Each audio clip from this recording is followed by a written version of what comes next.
Assalamualaikum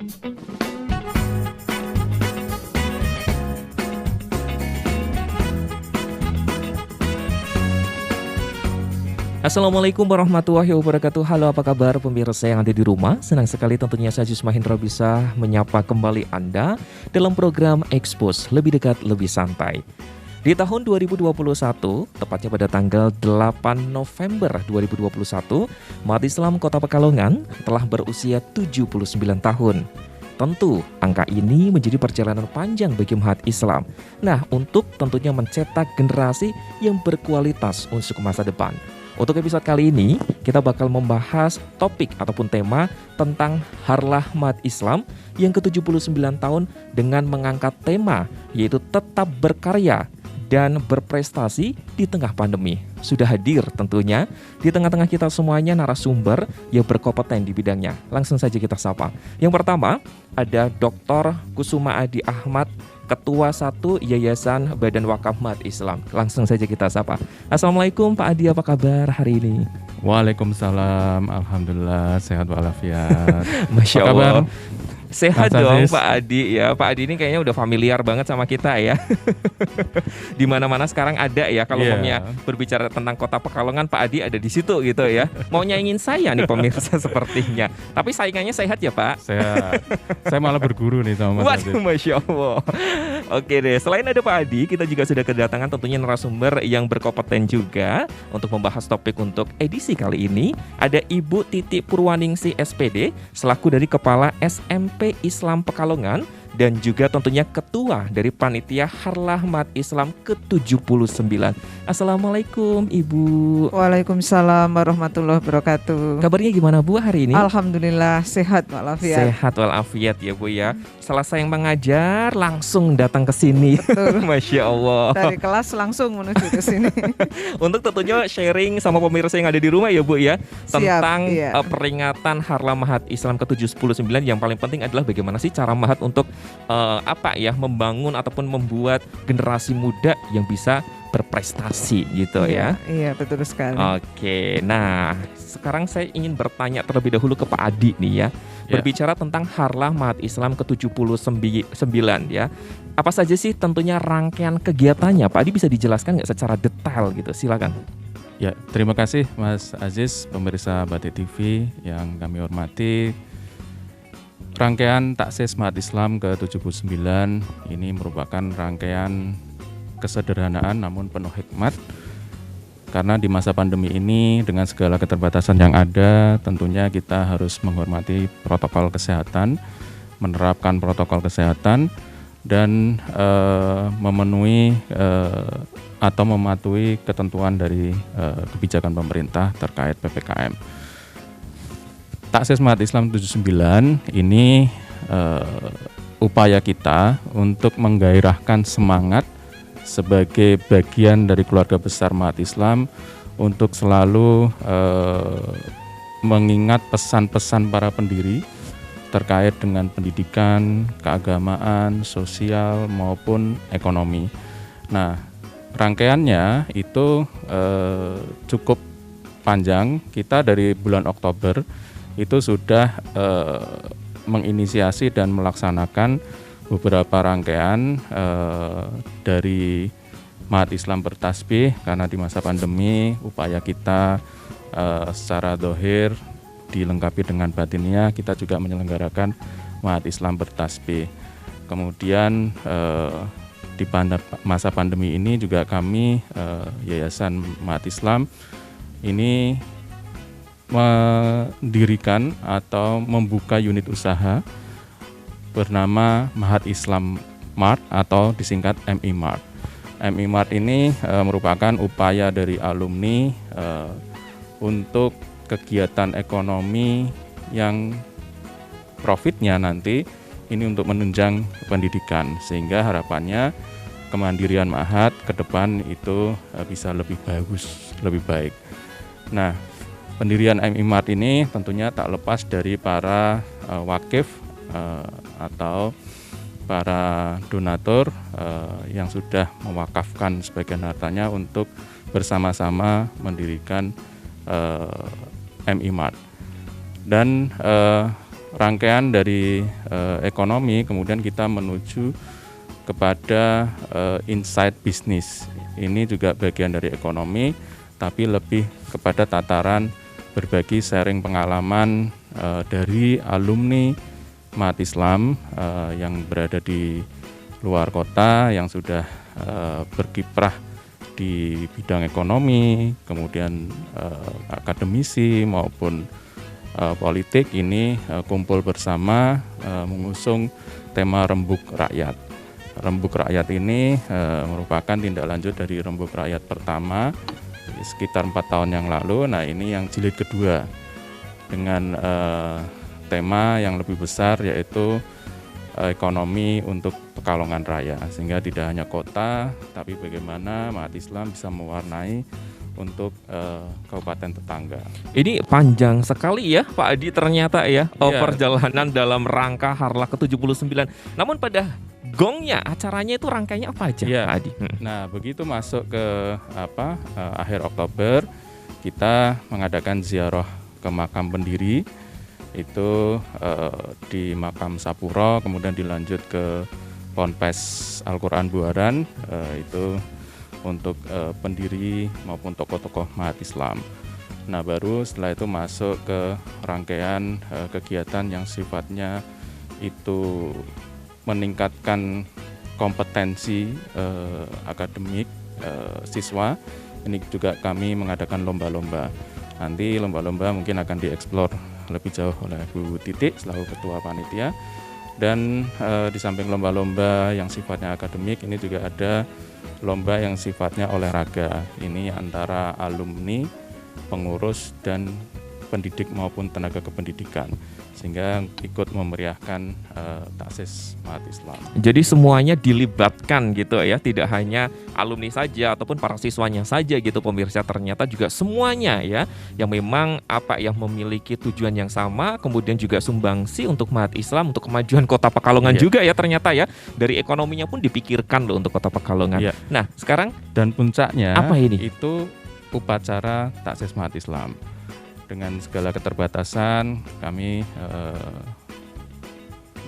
mengadakan upacara yang sifatnya itu perwakilan dari masing-masing satuan pendidikan atau sekolah di bawah lingkungan Yayasan Badan Wakaf Mahat Islam maupun sekolah afiliasi. Itu kami menggelar upacara peringatan taksis yang itu ada nuansa penghormatan dan penghargaan kepada senior kami, alumni Amizen, sang mayoret legendaris yang itu usianya mungkin sudah 86 tahun ya, atau 80 lebih lah. Dan beliau adalah alumni juga dari Alumni. Mahat Islam, Iya. Masya Allah. Dan beliau mayoret legendaris kami. Beliau pernah tampil di konferensi Asia Afrika, dan sampai sekarang beliau masih Sehat gitu ya. sehat walafiat. Dan itu kami memberikan apresiasi terhadap Amijen, dan Amijen menyerahkan estafet Tongkat mayoretnya kepada Ketua Umum Pak Andi Arsan Junet, kemudian pet mayoret itu kepada Pak Wali Kota Pekalongan, yang kebetulan Pak Wali Kota Pekalongan, Pak Ahmad Ahsan Arsal Junet, sarjana ekonomi, ini juga bagian dari alumni Mahat Islam. Wow ya, Dan memang hadir Haha. di upacara ini juga Ketua DPRD kita, Pak Azmi, itu juga bagian dari alumni Mahat Islam. Oke. Dan Kepala Dinas Pendidikan Kota Pekalongan juga bagian dari Alumni juga, Masya Allah. Banyak menelurkan orang-orang hebat yang sekarang menjadi pemimpin di Kota Pekalongan ya Pak Adi ya. Masya Allah Pak Adi, kemudian juga Bu Titi, ini juga Masya Allah salah satu alumni juga tentunya dari Mahat Islam. Nah, berbicara tentang keterbatasan-keterbatasan yang ada, kita tahu ya bahwa saat ini walaupun masa pandemi sudah melandai, tapi masih dalam kondisi pandemi gitu kan. Ada nggak sih sekarang ke Bu Titi nih perbedaan dari perayaan Harlah Mahat ke-79 ini sama perayaan sebelum adanya pandemi ini? Sama bisa dijelaskan Bu, nanti lomba-lomba yang tadi disebutkan sama Pak Adi apa saja? Silakan Bu Titi. Terima kasih. Seperti yang disampaikan Pak Adi tadi, kita melaksanakan kegiatan taksis ini dengan keterbatasan-keterbatasan, sehingga di tahun-tahun sebelum pandemi itu kegiatan taksis kami selalu dieksplor oleh masyarakat karena simpatisan Mahat Islam ini sangat meluas apalagi di Kota Pekalongan, sehingga setiap taksis itu bukan hanya ditunggu oleh para alumni, oleh Sitifas Akademika dari Mahat, tetapi juga oleh masyarakat Pekalongan. Namun karena kondisi yang masih keterbatasan semuanya masih serba dibatasi, kami mohon maaf juga kepada masyarakat Pekalongan bahwa taksis Mahat Islam yang ke-79 ini lebih kami laksanakan ke dalam karena kami mengantisipasi jika kami gelar secara umum di masyarakat pasti nanti akan terjadi kerumunan-kerumunan. Sehingga yang disampaikan Pak Adi tadi semua kegiatan hampir semuanya ke dalam, tetapi kegiatan ini tetap akan berimplikasi kepada masyarakat luas.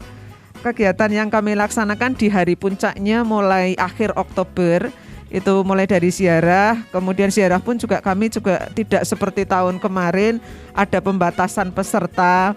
Kemudian untuk yang lomba-lomba itu kami sifatnya hanya lomba ke dalam yang istilahnya ini sebagai mengasah prestasi siswa, tetapi tetap kita laksanakan secara prokes. Lomba siswa yang kami laksanakan itu ada pelajar teladan yang sudah menjadi tradisi dan sudah ditunggu oleh anak-anak. Anak-anak yang berprestasi itu selalu menunggu di setiap taksis pasti ada lomba siswa berprestasi. Ini sudah ditunggu oleh anak-anak, maka itu tidak kami hilangkan. Momen tersebut gitu ya. Momen tersebut sudah ditunggu oleh anak-anak kami yang sangat-sangat ditunggu sekali karena ini momen yang sangat bergengsi bagi anak. Untuk menunjukkan bahwa dia adalah siswa yang berprestasi. Itu yang mengikuti semua yang terkategori dalam jajarannya Mahat Islam atau seperti apa tuh, Bu? Iya, dari jajaran Mahat Islam dan afiliasinya dari SD, dari TK, SD, SMP dan SMK yang termasuk di bawah naungan Yayasan Badan Mahat Islam dan afiliasinya gitu.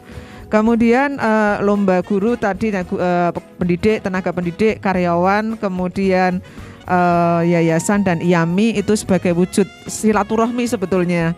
Karena ternyata walaupun satu yayasan karena jaraknya berjauhan dan kesibukan kita masing-masing, kalau tidak ada event seperti ini kita jarang ketemu. Tidak bisa disatukan. Jadi ini ibaratnya event silaturahmi juga ya, Bu ya. Betul sekali. Dan juga yang jadi ciri khas kami itu dari segi religiusnya, kami juga mengadakan untuk lomba tahfidzul Quran baik tingkat TK, SD, SMP maupun SMK. Dan ini diikutin seluruh sekolah yang ada di Kota Pekalongan. Yang ada enggak. Ini semua sekolah yang di bawah naungan Mahat Islam sama dan afiliasinya. Oke ya. Jadi memang rangkaiannya tetap ada perbedaannya, Bu. Kalau umpamanya tahun sebelum pandemi itu bisa disaksikan masyarakat luas, tapi ini juga bisa disaksikan tapi secara virtual. Betul, ya. Betul, ya, nanti bisa langsung aja cek di linknya atau linknya biasanya Mahat Islam atau di Batik TV juga ya ada ya.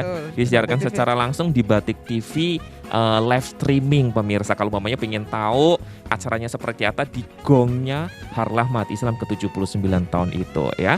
Oke, nah sekarang saya ingin bertanya ke Pak Adi nih. Pak Adi, kalau boleh tahu kan ini tema yang diambil pada tahun ini tetap berkarya dan juga berprestasi di tengah pandemi. Nah menurut Pak Adi bagaimana memaknai hal tersebut? Silakan. Ya, memang tema taksis Mahat Islam ke-79 tetap berkarya dan berprestasi di tengah pandemi.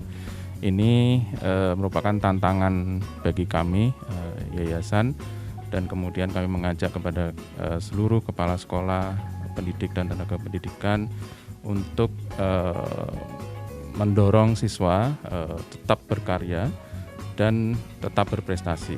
Karya-karya kami yang terkait dengan masa pandemi di tataran yayasan itu tadi ya, di sektor ekonomi kita membuka mini mart, MI Mart, kemudian itu juga menciptakan lapangan kerja, kemudian kita berjejaring dan kita dari alumni ini juga menyelenggarakan Rembuk Rakyat yang merupakan forum berbagi terkait dengan inspirasi bisnis maupun eksekusi bisnis.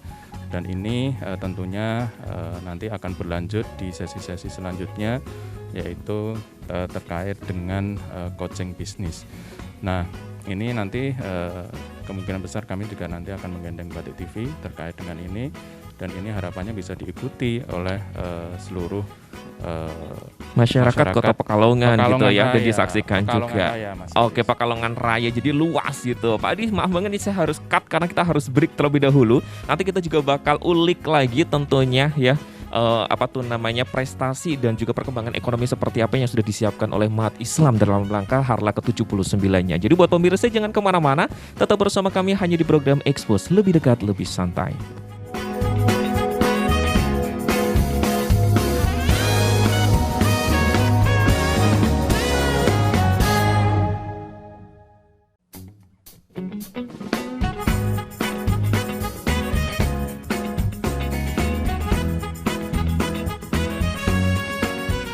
Terima kasih untuk pemirsa yang ada di rumah, masih setia bersama kami, masih di program Expose, lebih dekat, lebih santai. Dan tentunya kita masih bersama dengan Pak Adi dan juga Bu Titi ya, selaku dari dikatakan panitia ya, penyelenggara Harla Mahat ke-79. Kalau tadi berbicara tentang kemajuan ekonomi, ternyata juga Mahat Islam termasuk memberikan sumbangsih untuk Kota Pekalongan dan lain sebagainya di dalam mengangkat tema untuk Harla ke-79. Nah, sedangkan kalau pendidikannya sendiri gimana Bu Titi? Bisa dijelaskan? Silakan. Oke, terima kasih. Di dalam bidang pendidikan, perkembangan itu pasti, perubahan itu pasti di dalam dunia pendidikan. Apalagi di situasi pandemi. Saat kami harus melaksanakan PJJ dengan tiba-tiba karena kondisi pandemi, tentunya kami harus mempersiapkan segala sesuatunya. Kemudian kalau dari sisi pendidikan, insya Allah SMP Islam juga memberikan kontribusi ke SMP Islam dan juga mungkin seluruh pendidikan yang ada di Mahat Islam itu juga memberikan kontribusi banyak kepada Kota Pekalongan. Dengan bukti bahwa alumni kami juga sudah banyak yang berkontribusi di Kota Pekalongan ini. Artinya di dalam dunia pendidikan pun kami juga memberikan warna tersendiri terhadap Kota Pekalongan. Nah, ini yang kami lakukan, selalu kami lakukan terus, inovasi di dalam situasi apapun. Di dalam situasi pandemi ini pun kami juga harus menuntut semua pendidik untuk bisa menguasai IT. Jadi yang tadinya IT-nya itu buta dan tidak tahu sama sekali karena kondisi pandemi, ya harus mau. Maka inovasi dari dunia pendidikan di SMP Islam dan mungkin di seluruh jajaran Mahat Islam, ya kami harus meningkatkan kompetensi guru dalam bidang IT. Itu wajib bagi semua pendidik dan tenaga kependidikan. Sehingga kepada anak-anak pun kami juga harus melaksanakan hal yang sama. Maka anak-anak pun juga harus segera mengikuti perkembangan teknologi. Dan yang tidak kalah pentingnya adalah pendampingan orang tua di masa pandemi ini.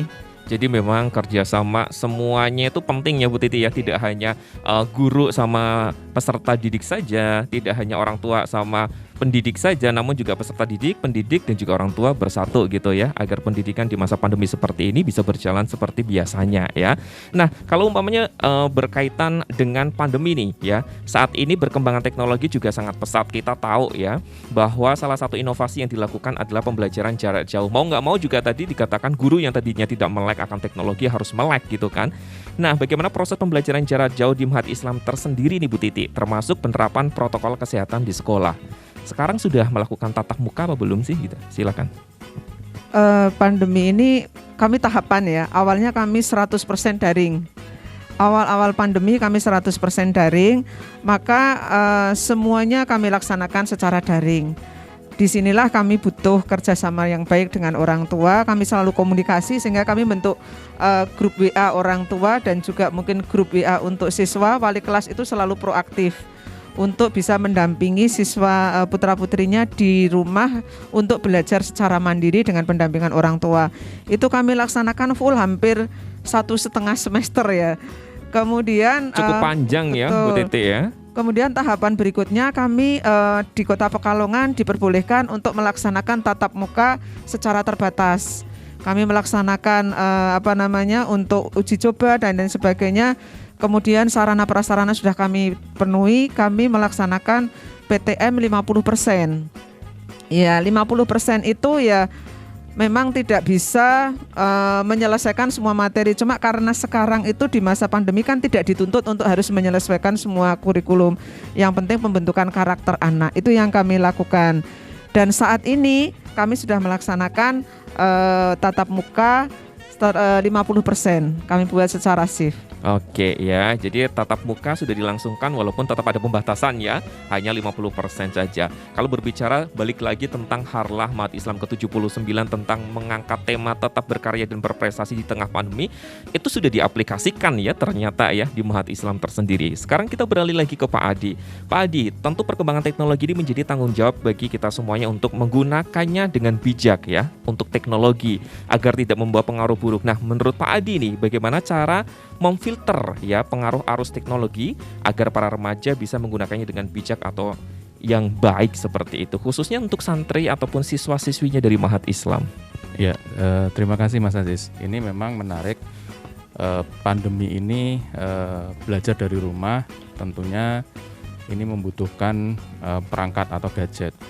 Nah, kadang orang tua ini juga sibuk kerja semua sehingga siswa itu sendirian dengan gadgetnya. Nah, ini tentunya perlu awareness atau kesadaran baik dari orang tua maupun siswa. Kesadaran ini perlu dibangun terkait dengan bagaimana memanfaatkan teknologi ini dengan baik. Pemanfaatannya tentunya atas guidance atau arahan dari guru.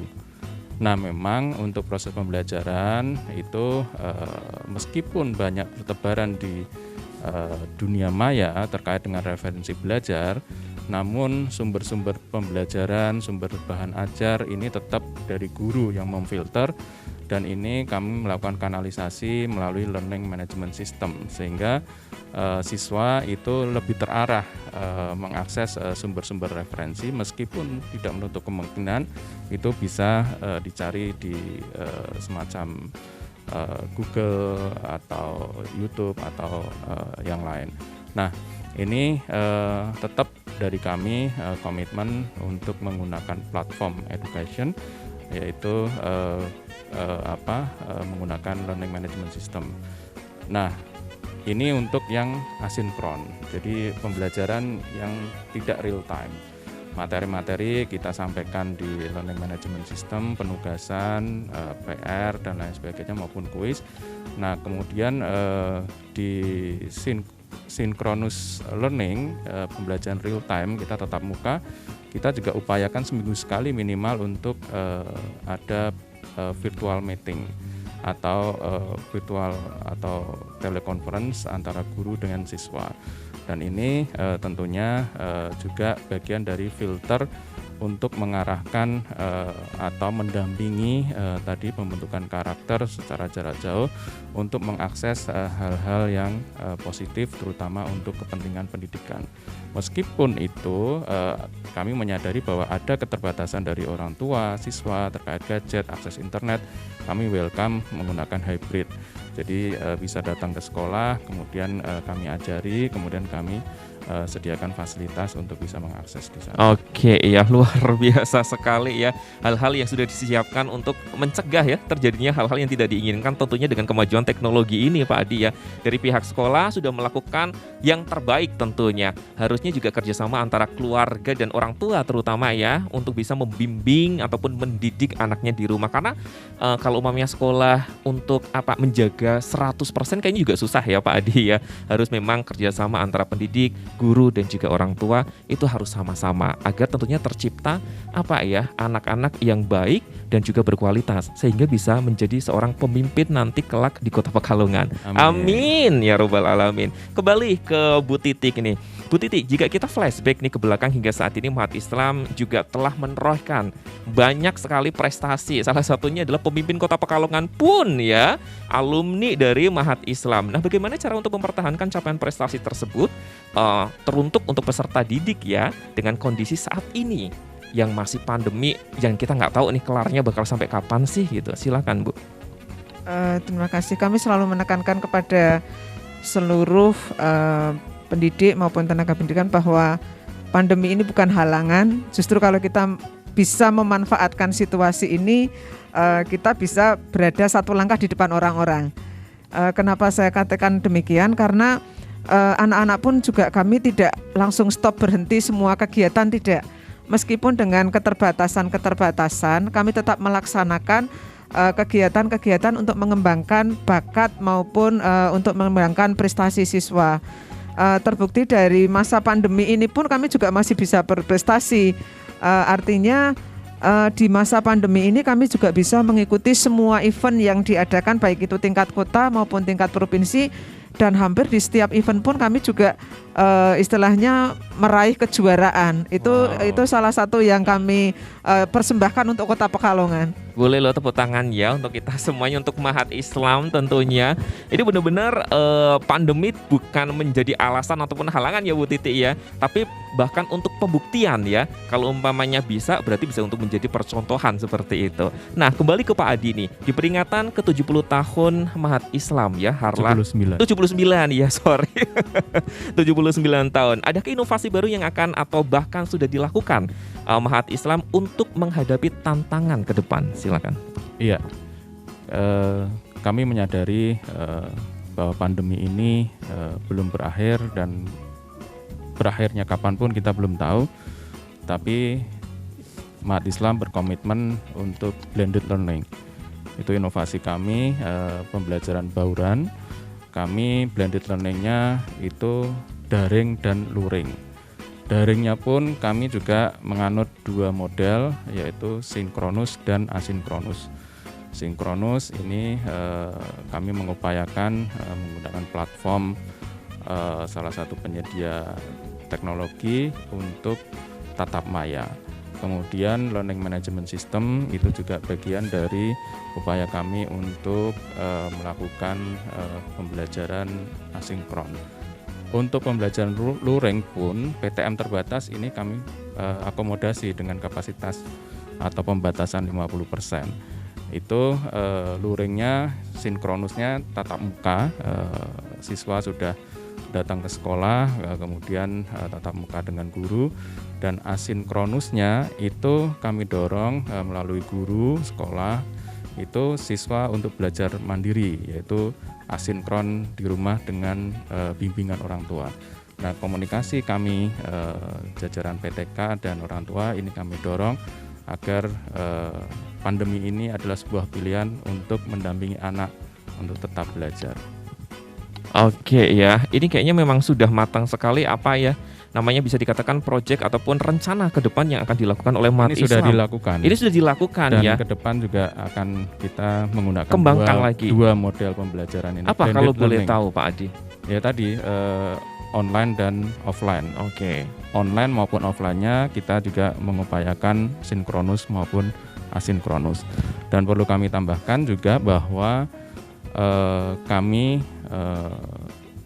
juga sekolah kami ada yang ditunjuk menjadi pilot untuk smart school, karena keberhasilan kami untuk menerapkan PJJ menggunakan teknologi, yaitu SMP Islam dan SDI Islam 5. Wow ya, ini memang sudah tidak diragukan lagi kalau mau dijadikan sebagai pilot project ya pemirsa, karena memang dari persiapannya pun pasti sangat matang sekali ya Pak Adi ya untuk bisa menerapkan hal tersebut gitu ya. Tentunya harapannya adalah bisa sukses ya rencana. Tapi untuk sampai sekarang ini sudah berjalan berapa lama, kemudian kesuksesannya ataupun kegagalannya seperti apa Pak Adi? Kan pasti di setiap rencana pasti ada ya, miskomunikasi atau dalam penerapannya gitu. Silakan. Betul Mas Aziz. Jadi memang kami menyadari revolusi industri 4.0 tidak serta-merta itu diikuti dengan kapabilitas atau kapasitas SDM yang tentunya ada sebagian dari PTK kami atau bahkan siswa dan orang tua yang kapabilitasnya masih 0.4. Jadi industrinya udah 4.0. Ini dibalik ya 0.4. Jadi ini perlu peningkatan literasi digital. Dan ini juga kami lakukan, kami dari guru-guru itu TOT, trainer of trainer, itu perwakilan dari semua sekolah itu kami upgrading untuk penggunaan aplikasi pembelajaran online. Kemudian dari siswa maupun orang tua ini juga kami welcome apabila ada keterbatasan, itu juga bisa konsultasi ke sekolah dan kami sediakan help desk.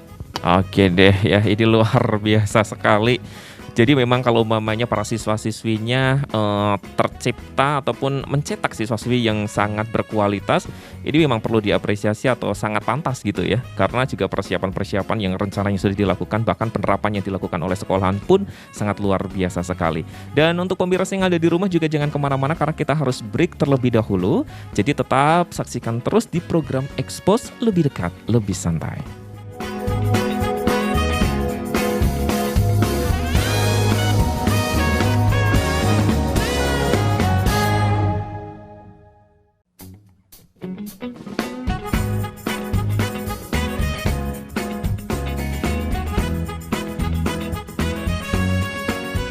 Terima kasih banyak untuk pemirsa yang ada di rumah masih setia bersama kami. Kita masih di program Expose Lebih Dekat, Lebih Santai. Masih membahas tema tentang Harlah Mahat Islam ke-79 tahun dengan mengangkat tema tetap berkarya dan berprestasi di tengah pandemi. Sekarang saya ingin bertanya ke Bu Titi nih. Bu Titi berbicara mengenai untuk mencetak generasi yang berprestasi. Salah satu upaya yang dilakukan yaitu membangun komunikasi efektif dengan orang tua ya. Kemudian menurut Anda pola komunikasi yang seperti apa yang dapat mendorong prestasi anak dari Mahat Islam ke wali murid dan dari Mahat Islam ke siswa serta dari orang tua siswa ke anaknya? Silakan. Terima kasih. Kami menggunakan komunikasi dengan orang tua itu polanya intinya kami dua arah. Artinya komunikasi itu adalah komunikasi dua arah. Bukan satu arah dari pihak sekolah langsung ke orang tua, instruksi tidak, tapi kami dua arah. Artinya permasalahan anak pun bisa dimunculkan dari orang tua. Bukan hanya dari kita kemudian ke orang tua. Kami selalu membangun komunikasi melalui wali kelas. Karena wali kelas itu adalah jembatan efektif untuk mengkomunikasikan segala permasalahan. Baik itu permasalahan kegiatan pembelajaran maupun permasalahan motivasi siswa itu melalui wali kelas. Jalan utamanya, pintu utamanya adalah wali kelas. Dan kemudian kalau dengan anak-anak, selama PJJ ini justru hikmahnya adalah komunikasi dengan anak itu justru semakin erat. Karena apa? Karena pelaksanaan pembelajaran yang jarak jauh itu komunikasinya justru menjadi semakin bagus untuk anak-anak, kepada wali kelas maupun kepada orang tuanya. Jadi kami selalu menjalin hubungan baik dengan orang tua dua arah. Karena dulu orang tua menitipkan anaknya ke SMP Islam itu juga dengan komunikasi yang dua arah juga. Artinya kan tidak serta-merta kami paksa. Artinya itu kan juga dua arah. Dari akad yang pertama orang tua menitipkan ke kami, maka kami selalu menjaga silaturahmi dan juga komunikasi yang baik. Oke ya, dalam penerapan komunikasi dua arah ini ada nggak sih Bu selama ini kendala yang dikeluhkan entah itu dari wali murid atau murid ataupun bahkan dari wali kelasnya tersendiri gitu? Silakan. Segala sesuatu pasti ada kendala. Kendala di dalam komunikasi pasti ada. Kadang-kadang kita juga sebetulnya hanya salah komunikasi, tetapi setelah kita konfirmasi melalui wali kelas, kemudian melalui sekolah dan sebagainya, kita selalu mediasi. Ada permasalahan apapun kita selalu mediasi. Di dalam komunikasi itu pasti ada kesalahpahaman. Lah di dalam kesalahpahaman itu bagaimana kita meluruskan dengan cara mediasi dari kedua belah pihak. Kami selalu memfasilitasi itu. Oke ya, jadi tepat sekali ya komunikasi dua arah ini diterapkan mungkin apalagi tidak hanya masa pandemi saja ya Bu ya. Mungkin betul. After ataupun sesudah dari masa pandemi ini berlangsung, tentunya komunikasi dua arah ini juga perlu diterapkan ya. Tujuannya adalah untuk mencetak para siswa-siswi yang berprestasi ya. Sekarang saya ke Pak Adi lagi nih berbicara mengenai teknologi Pak Adi.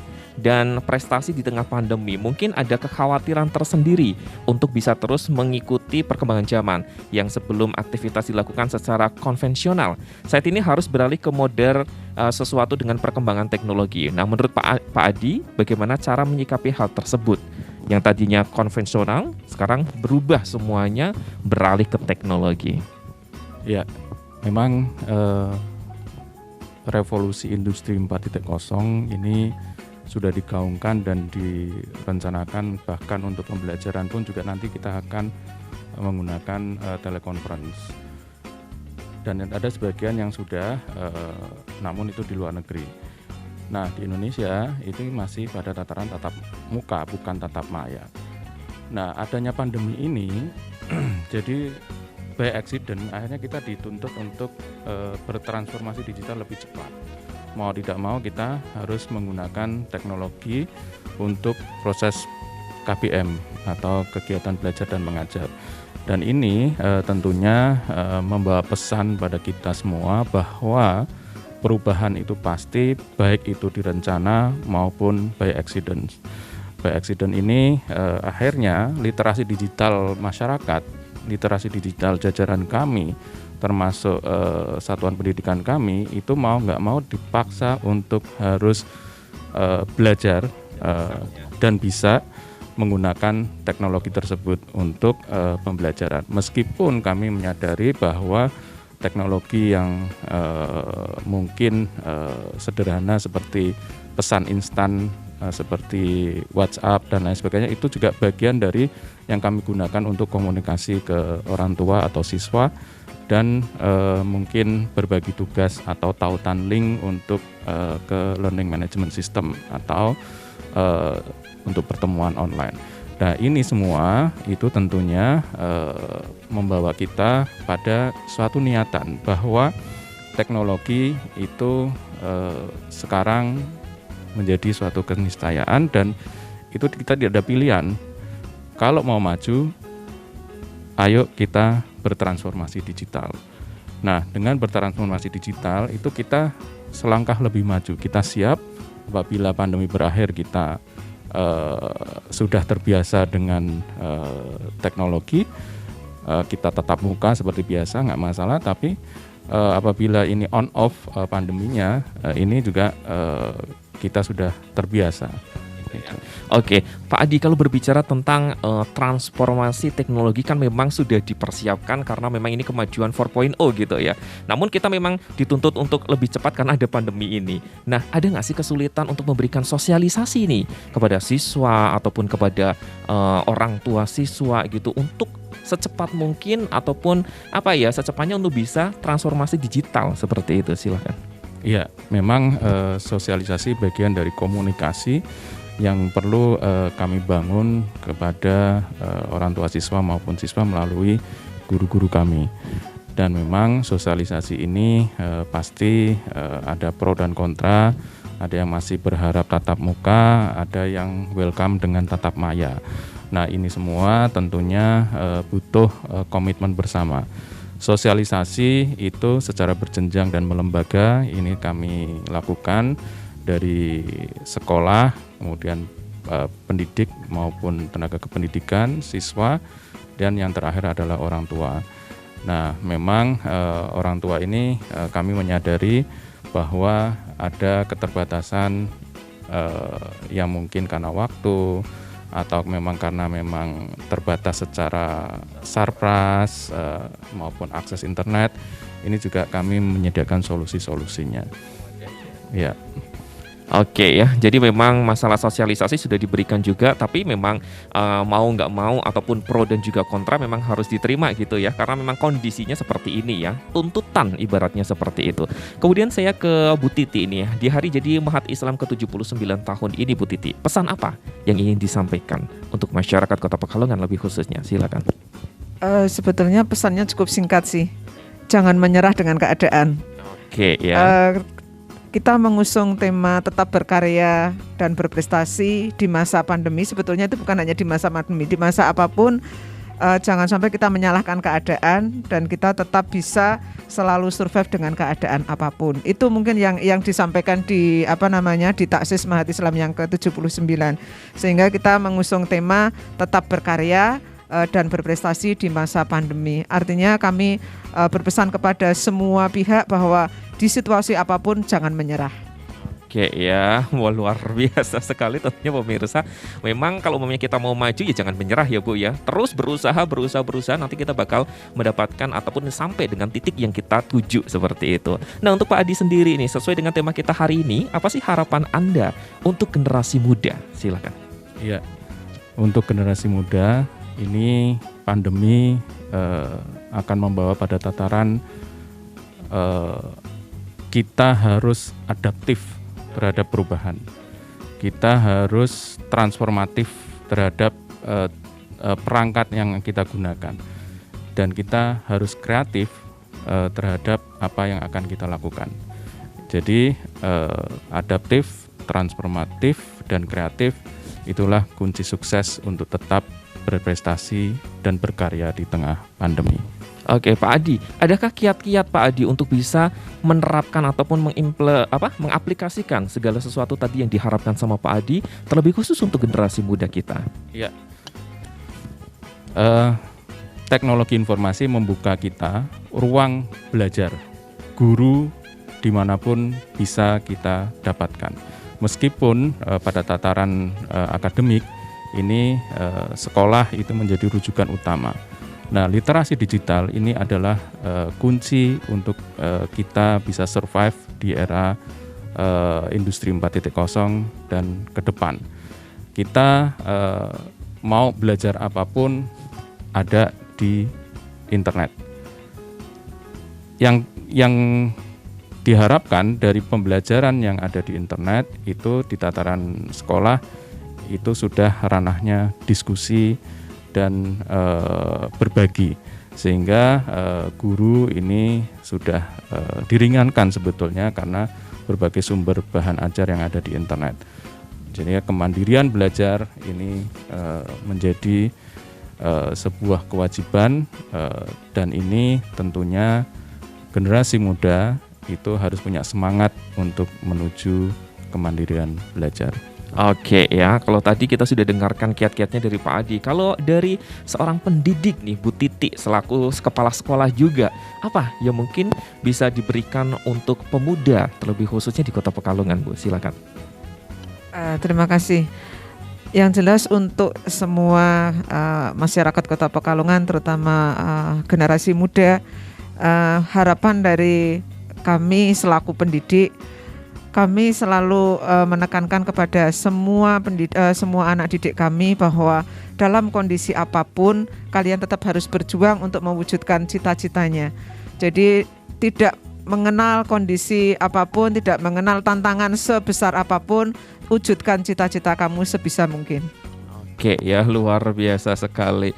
Baik, buat pemirsa yang ada di rumah tentunya ya, kita tahu bahwa memang perjuangan itu sangat ya memang diutamakan ya Bu ya. Kita harus tetap berjuang dalam kondisi apapun, semangat harus dikibarkan gitu.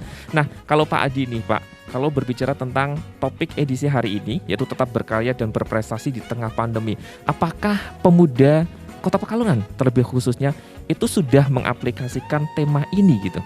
Bisa dilihat dari kacamata mungkin di luar gitu, silakan. Ya, saya kira pemuda di Pekalongan dan sekitarnya sudah memanfaatkan teknologi untuk survive, bertahan. Salah satunya jualan online itu cukup masif, dan ini juga banyak dialami oleh teman-teman kita, generasi muda maupun generasi kolonial milenial ini yang bertransformasi digital menggunakan platform marketplace. Ini juga cukup bisa banyak ya memanfaatkan teknologi ini, dan itu ternyata bisa. Dan kemudian dari sisi pendidikan itu ada transformasi tadi yang tadinya tatap muka menjadi tatap maya, dan ini akhirnya siswa di Kota Pekalongan ini rata-rata sudah melek IT, gitu ya. Terkait di pemerintahan juga sama, hampir setiap hari kita pertemuan meeting online, dan itu sudah menjadi kebiasaan, dan bahkan kita kewalahan untuk memenuhi undangan virtual meeting. Jadi memang kalau berbicara tentang teknologi kita harus bisa mengikuti ya Pak Adi ya. Dan berbicara untuk pemuda ataupun masyarakat Kota Pekalongan, bisa dikatakan atau garis besarnya adalah sudah melek akan teknologi itu tersendiri ya. Buktinya adalah banyak tentunya masyarakat ataupun pemuda Kota Pekalongan yang sudah memanfaatkan marketplace ya, jualan online. Kemudian juga di bidang pendidikan juga anak-anak sekarang juga mungkin bisa dikatakan sudah mahir ya, karena sudah terbiasa untuk menggunakan sistem pembelajaran daring gitu kan. Kemudian orang tua pun mungkin yang tadinya tidak melek teknologi, gagap akan teknologi mau nggak mau, karena dengan kondisi seperti ini harus belajar seperti itu. Pendidik pun pasti seperti itu ya Bu, karena pasti Betul pendidik pun sekali. ada yang sepuh gitu ya, Iya. ada yang tua, ada yang mungkin tidak bisa melek teknologi ataupun belum melek teknologi. Oke, untuk Pak Adi, Bu Titi, terima kasih banyak untuk sharingnya hari ini. Sama-sama, Mas Semoga Aziz. di Harlah ke-79 Mahat Islam ini semakin jaya, semakin maju. Yang paling penting adalah bisa mencetak ya siswa-siswi ataupun anak generasi Kota Pekalongan yang luar biasa ya. Amin. Amin ya robbal Amin. alamin. Dan buat pemirsa yang ada di rumah juga tidak terasa saya harus pamit undur diri dari hadapan Anda. Terima kasih banyak sudah menyaksikan program Expose lebih dekat lebih santai. Saya Aziz Mahendra pamit. Wassalamualaikum warahmatullahi wabarakatuh dan sampai jumpa.